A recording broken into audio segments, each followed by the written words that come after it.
दुआ साहिबा, आपने कहा था कि उनके आने का आपको पता। क्या आ गए वो? जी जी, वो अभी अभी आए हैं। ठीक है।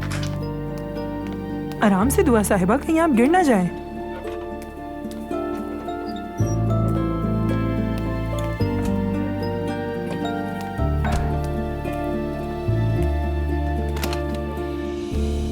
ये क्या कर रही हो मेरी जान, क्या कर रही हो? ये मुझे नहीं पसंद यार, ये सब किस लिए है?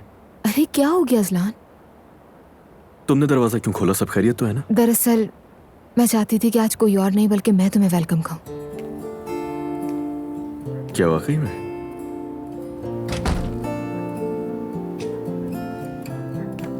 मेरी प्यारी बीवी इतना सोचती है मेरे लिए? क्या कर रहे हो? कोई देख लेगा, आ जाएगा अजलान। बहुत खूबसूरत लग रही हो। आखिरकार तुमने देख लिया। तुम पर से नजरें नहीं हट रही है, इतनी खूबसूरत लग रही हो तुम मेरी जान। तुम्हारे लिए ही तो तैयारी की है। नूर हयात को कह दिया था कि कोई आसपास ना हो जब तुम आओ। ये तो बहुत अच्छा किया तुमने। आज बाबा से मुलाकात है हमारी, याद है ना? बिल्कुल।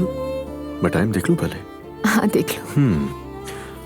मुझे लगता है थोड़ा सा टाइम है हमारे पास अभी एक दूसरे के लिए। क्या ऐसी बात है? हाँ बिल्कुल। तो फिर ठीक है।